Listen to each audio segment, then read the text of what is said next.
Olá, sejam bem-vindos a mais um vídeo do canal Hora Aula. Estamos aqui com o professor Walter Orlando, como sempre.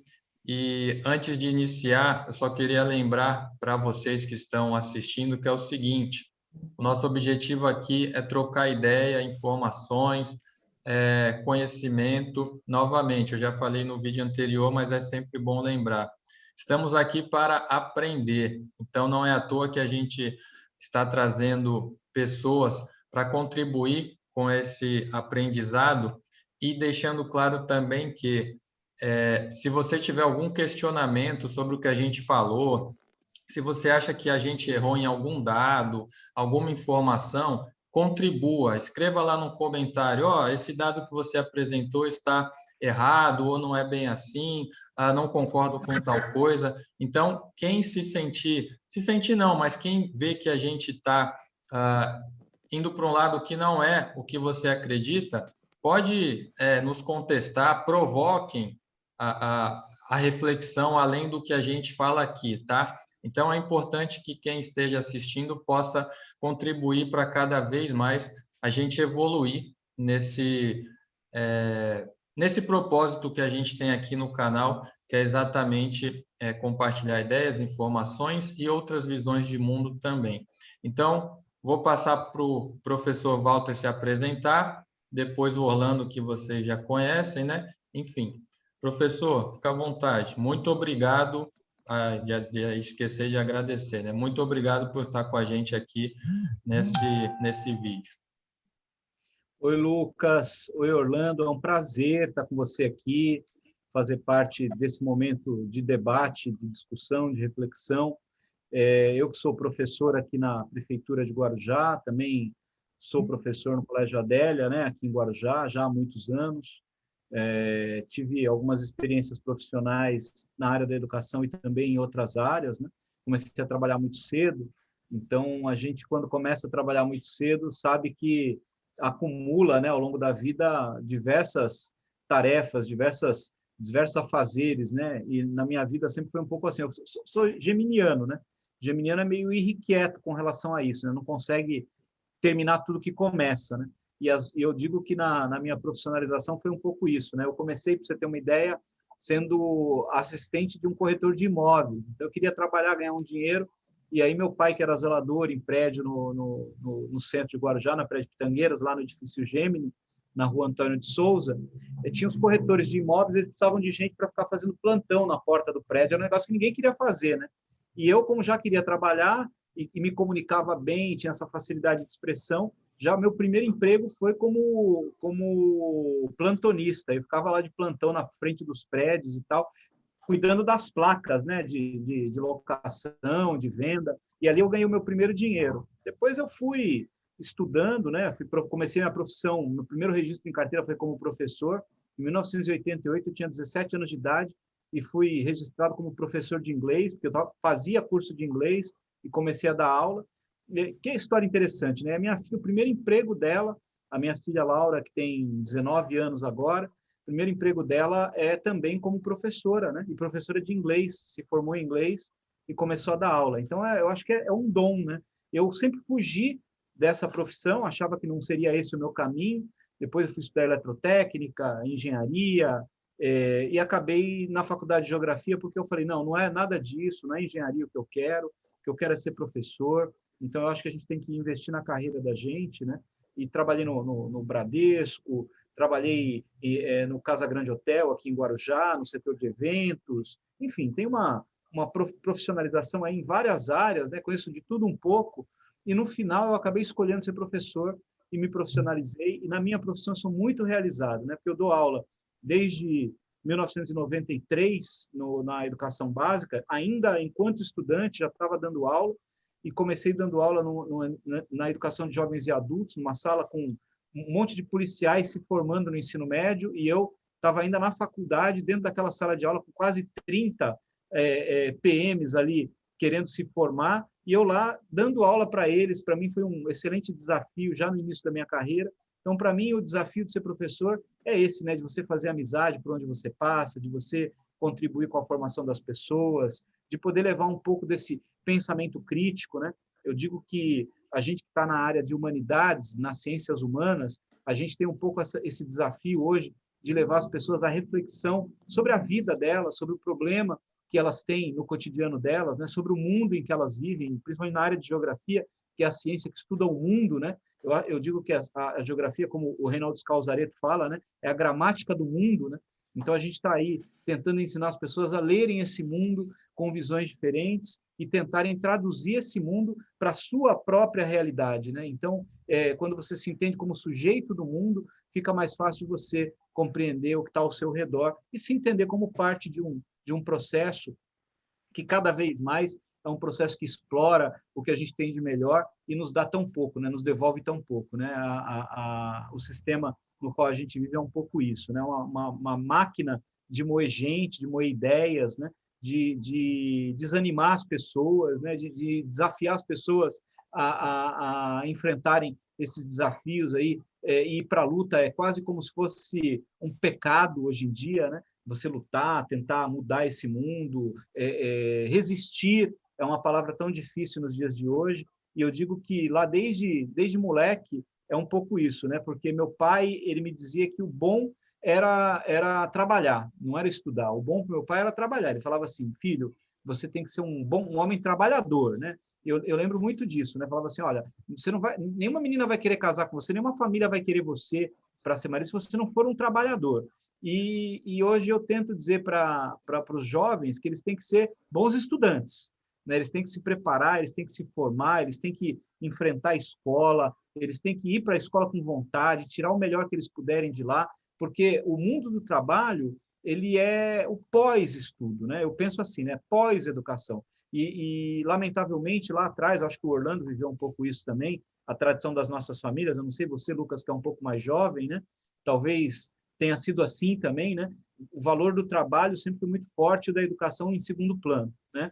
E eu acho que a gente tem que mudar isso, né? E a gente está aqui refletindo sobre isso, e eu queria dizer, né, que eu trabalhei tanto, e eu fico me perguntando, né? Trabalhei tanto, desde tão cedo, e está tão longe de eu me aposentar, né? E se a gente parar para pensar, desde cedo contribuindo, eu tenho mais de 45 anos de contribuição para aposentadoria, e não posso me aposentar, e nem sei se vou me aposentar um dia, com as reformas que vêm, né, e tal, mas a minha juventude foi tolhido de mim o direito de poder ter alçado voos maiores, né, de ter estudado mais, de ter frequentado universidades melhores e condições que talvez socialmente e culturalmente tivesse faltado lá atrás esse incentivo, né? Por isso que eu acredito que a educação é um meio de transformar a sociedade, porque ela permite, como Paulo Freire dizia, né, que a gente mude as pessoas, né? E mudando as pessoas, a gente vai transforme as pessoas para mudar o mundo em que a gente vive. Então, eu sou um professor com muito orgulho, por isso que eu uso professor na frente do meu nome, não porque eu acho que eu sou melhor do que ninguém, nem que isso é um título, nada disso. É só para dizer o seguinte, que o professor ele tem uma missão. Então, nós somos missionários. O professor à frente do meu nome não é um título, não é nada disso. É para mostrar que eu sou um missionário dessa causa. É de não acreditar que a mentira vai prevalecer sobre a verdade, é de não acreditar que a desinformação vai prevalecer sobre a ciência e de lutar para que o certo esteja presente na vida da gente o tempo todo. Por isso que a gente é resistência, por isso que a gente está aqui hoje e eu tenho um prazer enorme de estar contigo nesse debate e com o Orlando também. Prazer é todo meu. Orlando? Boa noite, Lucas. Boa noite, Walter. Boa noite. O Walter, além de um grande amigo, eu costumo brincar que ele parece onipresente, né? Eu conheci o Walter, eu trabalhava no Estado, e o Walter, eu era coordenador e o Walter era professor no Estado. Aí eu fui chamado para trabalhar no Adélia, cheguei lá, o Walter estava no Adélia. Aí era Estado e Adélia. Aí eu passei no concurso da prefeitura, fui escolher a escola, quando eu chego na prefeitura, tá lá o Walter lá. Eu falei, pô, onde eu vou, tu tá, cara? E a gente constrói essa história de irmãos, né? Então, a gente se trata como irmão, e é um grande prazer estar aqui com vocês e dialogar e mostrar que as maneiras de forma de disciplina, né, diferentes sobre o mesmo tema, e a gente vai conseguir chegar num ponto em comum. Lucas de História, Walter de Geografia e eu de Língua Portuguesa. Para iniciar, até pegando uma fala do Walter, dos nossos pais, né, que prezavam muito o trabalho, até acima da educação. E aí, lembrando da música do Belchior, a gente pode até ser igual a eles, mas a gente tem que viver, talvez, né? Viver diferente como viveram nossos pais, né? Que viveram em um mundo muito ainda mais desigual, talvez, do que é o que a gente viva hoje, porque eles não tiveram a oportunidade, muitos, nem de ter acesso à educação, e aí o nosso bate-papo hoje é sobre isso, sobre essa evolução da educação, a evolução da geografia e esses dilemas que a gente tem da educação. Então, o Belchior falava que ainda somos os mesmos e vivemos como os nossos pais, né? E eu acho que uma das coisas que a gente precisa mudar é isso, não dá mais para viver como os nossos pais. Em que sentido? Em se acomodar com esse mundo que diz que você tem que trabalhar, pelo menos essa é a minha visão, né? Que o trabalho dignifica o homem, beleza, mas a gente está refletindo, a gente está ampliando o leque de conhecimento, a gente está trazendo. O Walter falou de toda a experiência dele, a experiência de uma pessoa que vai ensinar geografia nos mais diversos campos que ele falou é essencial, porque ele consegue, imagino eu, com uma maior facilidade, deixar claro para os alunos essa interdisciplinaridade, essa associação que a geografia faz com todos os campos, com a matemática, com as ciências da natureza, enfim, a gente, no passado, nossos pais, pouquíssimos tiveram a oportunidade, primeiro, de chegar à escola e, segundo, de estando na escola, aproveitar de fato ou ser levado a reflexões que hoje a gente faz com os nossos alunos e muitos de nós também não tivemos oportunidade de fazer enquanto estávamos na escola. Um exemplo, por exemplo, em geografia quando eu estudava, eu tinha que decorar as capitais do país, os rios, as capitais dos países, dos continentes, e hoje a gente tem que contextualizar, né? Pegar a Revolução Francesa, que ano, que data era em história, né? Que data aconteceu a Revolução Francesa? Hoje a gente tem que saber a contextualização, sabe a data, sabe o século, como era o mundo naquele tempo, o que estava acontecendo, por que a Revolução Francesa aconteceu, por que eles estavam desgostosos com a monarquia. Então, nesse sentido que a gente vai tentar trazer para o nosso bate-papo hoje. E para começar, Walter, a gente pode pensar o seguinte, pegar o passado, como era a educação no passado, trazendo para o mundo de hoje, qual a evolução que você vê, principalmente relacionada à geografia? O que tinha no passado que muitas vezes as pessoas ainda têm essa ideia de que no passado era melhor, né? Para hoje, o que você vê de mais ilustrativo e prático nessa mudança temporal que a gente teve? Bom, acho que a primeira coisa importante é que a gente, como você falou, né, tem que pensar na estrutura da escola, né? A escola do passado era uma escola excludente, né? Era uma escola que não se abria para todos, né? Tem um filme francês, o Entre les Murs, né? O Entre os Muros da Escola. Eu falando francês aqui que nem o Juiz Ladrão, né? O meu francês está melhor do que o do Juiz Ladrão, eu acho. Mas Entre os Muros da Escola é o nome desse filme. É um filme muito bom, porque ele é feito com atores que são alunos e professores. Então, ele já começa por aí, né? Ele é uma obra, obviamente que é uma obra, uma criação de ficção, mas baseado em fatos muito, muito próprios da realidade de um país, que é um país desenvolvido, onde o problema da imigração é um problema gravíssimo, né? E o xenofobismo é um problema gravíssimo. E onde você tem também uma divisão social. Um país desenvolvido, parece que as pessoas têm uma ideia de que os países, quando se desenvolvem, eles acabam com a desigualdade, né? Eles esquecem, as pessoas não têm a noção, muitas vezes, não têm clareza de que, mesmo nos países mais ricos, a desigualdade existe. E uma coisa é a pobreza, e a pobreza extrema, como nós temos num país como o Brasil. E uma segunda questão é a concentração de riqueza, a desigualdade entre os mais ricos e os mais pobres, que está presente em qualquer lugar, né? Então, a pobreza ela existe em qualquer lugar. Mas esse filme, ele é sintomático pelo seguinte, ele diz assim, a escola ela tem muros, são muros muito altos, são muros intransponíveis. Na França, são muros intransponíveis para os filhos de imigrantes, que são colocados nas escolas das periferias, e dentro das escolas das periferias, eles são separados em salas que acomodam os que têm menor rendimento, e dentro dessas salas que têm menor rendimento, eles são separados pelos professores, que os tratam como incapazes de conseguir alcançar um rendimento melhor, de conseguir alcançar uma condição de educação como os professores gostariam. Então, o filme faz o professor refletir sobre a seguinte situação: quem sou eu diante do meu aluno? Né? O que eu estou fazendo diante do meu aluno? Muitas vezes o professor está ali reproduzindo o sistema de desigualdades que a gente tem dentro da sala de aula dele, né? Quando ele isola aquele aluno que não consegue aprender, quando ele trata aquele aluno que tem dificuldade de aprendizagem como se fosse um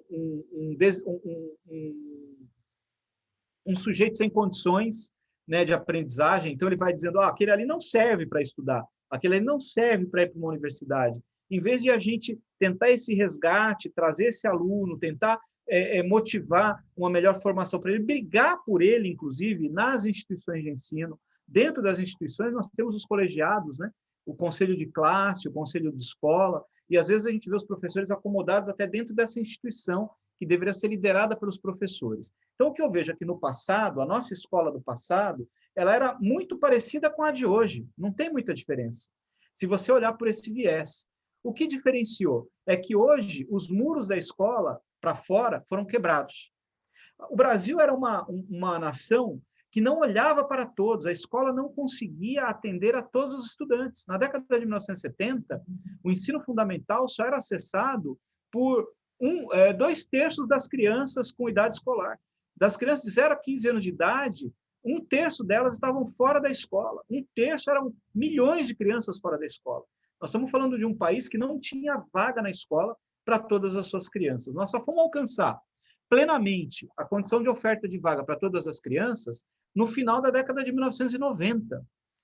Já indo para o século XXI, é que o Brasil começou a ter carteira para todos os estudantes que queriam estudar, para que eles tivessem o direito de se matricular na escola. Então, nós estamos falando de gerações e gerações de vô, de avós, de pais e de filhos que não tiveram direito à educação. Às vezes, a gente hoje está dando aula para uma criança que vai ser o primeiro que chegou num 6º ano do ensino fundamental, num 1º ano do ensino médio. Dentro de uma família, muitos dos nossos alunos são os primeiros que estão tendo aquela condição de terem sequenciado série após série, sem terem reprovação no seu histórico escolar. Porque para os mais velhos era muito comum a reprovação, principalmente para os que tinham dificuldade de aprendizagem. Então, a escola era um lugar que não era para todos, era um lugar de exclusão. Se você fosse um pouquinho inferior ao que se esperava, aquela média que se preconizava como um padrão para o estudante, você era posto para fora da escola, por mau comportamento, por baixo desempenho, por problema de indisciplina. Havia expulsão da escola, você podia expulsar o aluno da escola. E as direções, elas não hesitavam em expulsar, para o bem dos demais. Olha que coisa, para o bem dos demais. Então, nós estamos criando uma sociedade de muitas desigualdades e a escola era o motor dessas desigualdades. E hoje, se a gente parar para refletir, a escola absorve todo mundo, mas nós transferimos esse motor para dentro da sala de aula. É o professor que está fazendo essa exclusão quando ele se omite do papel que ele tem, que é o papel de ser revolucionário, de lutar pelos direitos dos estudantes. A gente sabe das limitações que a gente tem, das dificuldades que a gente tem, mas a gente não pode se omitir nessa luta. E aí, quando eu trago isso para a geografia, Lucas, você como professor dessa área, eu acho que, tenho certeza, o Orlando, na área de língua, ele vive a mesma realidade dentro da disciplina dele, que é o seguinte: o Orlando lá em língua, vou dar esse exemplo, né? A criança que escreve errado, tem uma ortografia ruim. porque historicamente ela não aprendeu a ortografia, a linguagem correta, né? E aí o Orlando ele debate isso com professores de língua portuguesa, que diz assim, mas essa criança escreve mal. E ele diz, mas ele se faz entender, porque a nova forma de ensinar a língua portuguesa é a partir do que ela tem de compreensão da língua. A criança traz uma língua para dentro da sala de aula. E eu sei que o Orlando, lá na sala de aula, como um professor moderno, da língua portuguesa moderna, ele pega essa língua que o aluno traz e ele vai trabalhar em cima dessa identidade linguística do aluno para que ele possa amadurecer, para que ele possa adquirir o conhecimento da língua padrão, da ortografia, da gramática e tudo direitinho.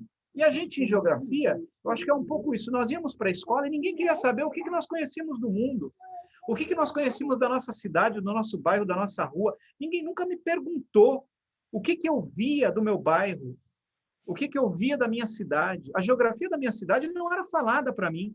A geografia do lugar em que eu vivo não era falada para mim.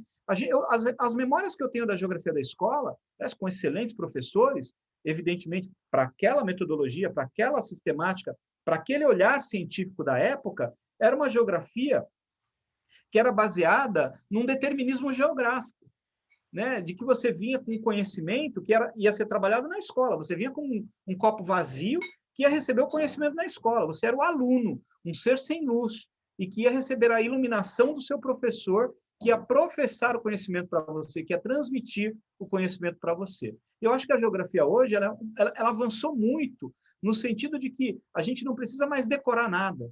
Não é isso que nos importa mais, decorar. O que importa é a gente refletir sobre os fenômenos do nosso cotidiano, da nossa vida, partindo da realidade do lugar em que a gente vive, do bairro em que a gente mora, da rua em que a gente mora, da cidade em que a gente vive, para que a gente possa olhar o mundo a partir dessa realidade, refletindo sobre o nosso papel na sociedade e tentando entender de que maneira que toda essa informação em relação ao mundo em que eu vivo interfere no meu cotidiano.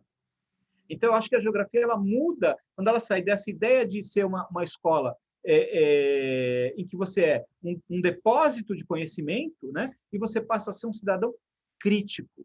A geografia que faz a crítica da realidade, que faz a crítica da sociedade, que faz a crítica da economia e que faz o sujeito se entender como sujeito de fato no mundo em que ele vive, como parte do mundo em que ele vive, né? A geografia, quando nós estudávamos lá atrás, era a descrição da Terra, e hoje é a ciência que estuda as relações do homem com o meio em que ele vive. Isso já é um avanço, né? Já é um avanço. Eu acho que hoje, na sala de aula, a gente tem tentado buscar um pouco, trabalhar essa identidade nova de uma ciência que vem se demonstrando uma ciência de reflexão e de síntese. A geografia é uma ciência de síntese. Então, a gente precisa partir dessa identidade que o aluno traz, da realidade que ele traz. Eu acho que é muito freiriano tudo isso.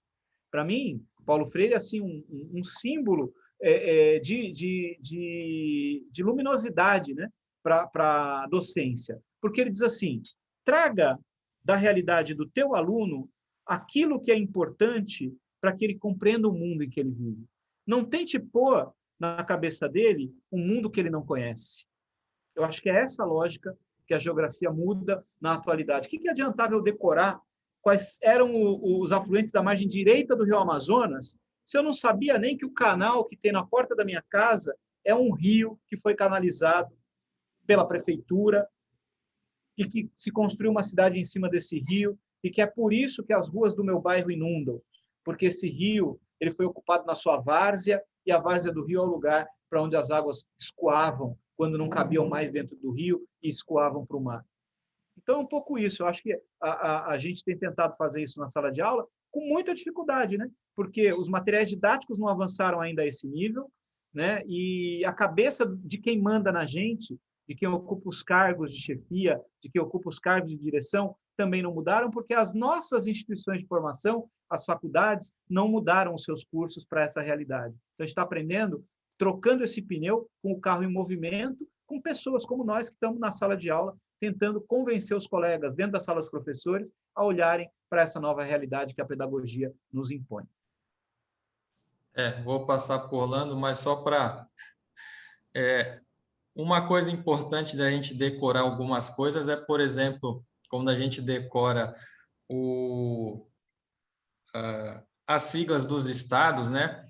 Amazonas, a gente sabe que é a AM, para não confundir com Amapá, que aí, se a gente se tornar ministro da Saúde, pode dar problema. Mas aí acontece, né? Vai lá, Orlando. Você sabe que ontem, 31 de março, que o governo tentou comemorar o golpe de 64, o primeiro perseguido político, aí indico um livro aí de sugestão para vocês, do professor Sérgio Haddad, da USP. Ele tem uma biografia muito rica do Paulo Freire. Ele conta lá que o primeiro perseguido político foi o Paulo Freire. Ele foi a primeira vítima do golpe de 64. E é exatamente a razão disso que vocês estão falando. O curioso é que o Freire, pegando na língua portuguesa, para essa reflexão crítica, e que falta muito nesse processo democrático, né? Ele dizia exatamente isso como o Walter estava colocando, né? Então, por exemplo, ele passou pela uma ideia que ele chamava de gerativa. Então, se ele está num ambiente, nesse ambiente ele vai fazer o processo de alfabetização de operários. Então, você vai levar as palavras iniciais desse ambiente, a pá, a enxada e o tijolo, por exemplo. E aí ele vai fazer o processo de alfabetização. Tijolo, que é o tradicional como a gente conhece hoje. Tijolo. O aluno que está naquele meio, que é um adulto, ele tem a visualização, a imagem da palavra, porque ele convive com aquilo, né? Então, ele consegue visualizar a palavra que está sendo, do qual ele está sendo alfabetizado. E aí, mais do que isso, o Freire ele avança mais. Aí vem a reflexão crítica, viu, Walter? Aí ele diz assim, do processo construtivista, não é só a palavra tijolo que ele precisa perceber, né? A partir do tijolo, ele vai precisar ler a vida e ler o sentido existencial dele. E ele pergunta lá, tijolo, o que vocês fazem com tijolo? Aí eles falam, a gente faz casa. E vocês têm casa de tijolos? E aí eles começam a repensar e olhar para o lado e ver que as casas que eles moram não são de tijolos. E ele pergunta, por que vocês não merecem ter casas de tijolos? E aí vem o processo dessa reflexão crítica, que é o que falta hoje para a escola democrática. Eu converso muito isso com o Walter. A gente tem hoje um sistema de democracia em que as leis elas nos dão a condição de ser uma escola crítica, e a gente não consegue na prática, né? Eu estava esses dias conversando com a minha enteada, que fez 16 anos, fez aniversário, e eu perguntei para ela assim, você já parou para pensar o que era uma menina de 16 anos no século passado? Aí ela, não, eu falei assim, então, é a idade da minha avó. Minha avó nasceu em 1914, minha avó com 16 anos já era casada e já era mãe de pelo menos 4 filhos. E a gente precisa levar essa reflexão crítica para eles perceberem, e a escola tem que incomodar, né? O Freire defendia a escola laica, por exemplo. Então, a gente vai se dar com esse problema, história, eu de literatura, Walter de geografia, porque a gente precisa pensar o seguinte, o que fez tantas gerações, tantas mulheres com 16 anos serem convencidas de que precisava casar e ter filhos? E a gente vai entrar e com coragem de enfrentar essa problematização para eles pensarem na existência deles. A questão econômica, que é entre a geografia e a história, eu acho muito importante, e aí acho que o maior, vamos dizer assim, desafio da escola é a questão religiosa, que historicamente ela costurou essa ideia imaginária do crescer e multiplicar e fortaleceu essa condição da mulher, e que hoje, mesmo a escola sendo laica, que era a crítica do Paulo Freire, vai acabar o nosso tempo aí, ela é muito presente na escola, vocês sabem disso, como a gente tem dificuldade de desenvolver o pensamento crítico, porque tem que enfrentar esses dogmas religiosos que ainda entram lá, né? Então, microfone, Lucas. Vai encerrar aí. Eu vou encerrar e a gente volta, tá bom? Beleza.